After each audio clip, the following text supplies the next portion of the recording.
പത്തനംതിട്ട കടമ്മനിട്ടയിൽ വിദ്യാർത്ഥിനിയെ മർദ്ദിച്ച കേസിലെ SFI നേതാവിന്റെ മുൻകൂർ ജാമ്യാപേക്ഷ ഹൈക്കോടതി തള്ളി. ഒന്നാം പ്രതി ജെയ്സൺ ജോസഫിന്റെ ജാമ്യാപേക്ഷയാണ് തള്ളിയത്.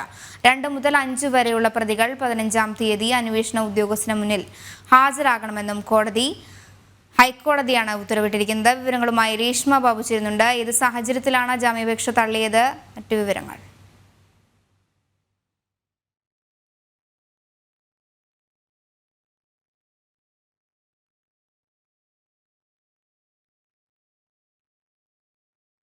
രേഷ്മ, കേൾക്കാമെങ്കിൽ. കടമ്മനിട്ടയിൽ വിദ്യാർത്ഥിനിയെ മർദ്ദിച്ച കേസിൽ SFI നേതാവിന്റെ മുൻകൂർ ജാമ്യാപേക്ഷ ഹൈക്കോടതി തള്ളിയിരിക്കുകയാണ്.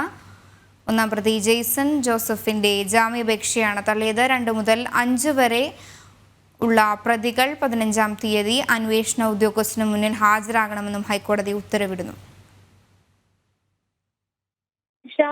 പത്തനംതിട്ട കടപ്പനട്ടയിൽ നിയമ വിദ്യാർത്ഥിനിയെ മർദ്ദിച്ച കേസിലെ SFI നേതാവായിട്ടുള്ള പ്രതിയുടെ മുൻകൂർ ജാമ്യാപേക്ഷയാണ് ഹൈക്കോടതി തള്ളിയിരിക്കുന്നത്. SFI നേതാവും പെരിനാട്ട് CPM ഏരിയ കമ്മിറ്റി അംഗമായ ജെയ്സൺ ജോസഫ് മുൻകൂർ ജാമ്യ ഹർജിയാണ് ഹൈക്കോടതി തള്ളിയത്. ഈ കേസിൽ പ്രോസിക്യൂഷന്റെ ആരോപണങ്ങൾ ഗുരുതരമാണ് എന്നതിന്റെ അടിസ്ഥാനത്തിലാണ് നിലവിൽ ജെയ്സൺ ജോസഫിന്റെ മുൻകൂർ ജാമ്യ ഹർജി ഹൈക്കോടതി തള്ളിയത്. പക്ഷേ കേസിലെ 2 മുതൽ 5 വരെയുള്ള പ്രതികളുടെ മുൻകൂർ ജാമ്യം ഹൈക്കോടതി അനുവദിച്ചിട്ടുണ്ട്. അതിന് 15-ാം തീയതി അന്വേഷണ ഉദ്യോഗസ്ഥന് മുന്നിൽ ഹാജരായി ചോദ്യം ചെയ്യുന്ന വിധേയരാകണം. ഒപ്പം തന്നെ അറസ്റ്റ് ഉണ്ടാകുന്ന പക്ഷം അവരെ 50,000 രൂപ ബോണ്ടിന്മേലും ഒപ്പം തന്നെ തത്തുല്യ ആൾ ജാമ്യത്തിലും വിട്ടയക്കണമെന്നാണ് ഹൈക്കോടതിയുടെ ഉത്തരവ്. മാത്രവുമല്ല, കർശന ഉപാധികളും ഇക്കാര്യത്തിൽ ഹൈക്കോടതി മുന്നോട്ട് വെച്ചിട്ടുണ്ട്.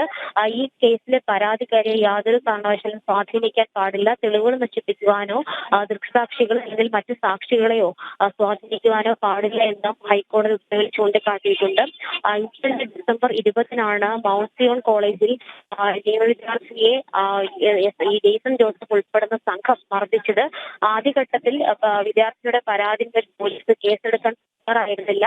പിന്നീട് SFI നേതാക്കൾ നൽകിയ പരാതിയിൽ വിദ്യാർത്ഥിനിക്കെതിരെ കേസെടുക്കുന്ന ഒരു സാഹചര്യമുണ്ട്. 3 ദിവസത്തിന് ശേഷം, അതായത് സംഭവം നടന്ന് 3 ദിവസത്തിന് ശേഷമായിരുന്നു വിദ്യാർത്ഥിനി നൽകിയ പരാതിയിൽ ജെയ്സൺ ജോസഫ് ഉൾപ്പെടുന്ന സംഘത്തിനെതിരെ പോലീസ് കേസെടുത്തത്. എന്തായാലും ജെയ്സൺ ജോസഫിനെതിരായിട്ടുള്ള ആരോപണങ്ങൾ ഗുരുതരമാണെന്ന കണ്ടെത്തലിന്റെ അടിസ്ഥാനത്തിലാണ് ജെയ്സന്റെ മുൻകൂർ ജാമ്യ ഹർജി ഹൈക്കോടതി തള്ളിയത്.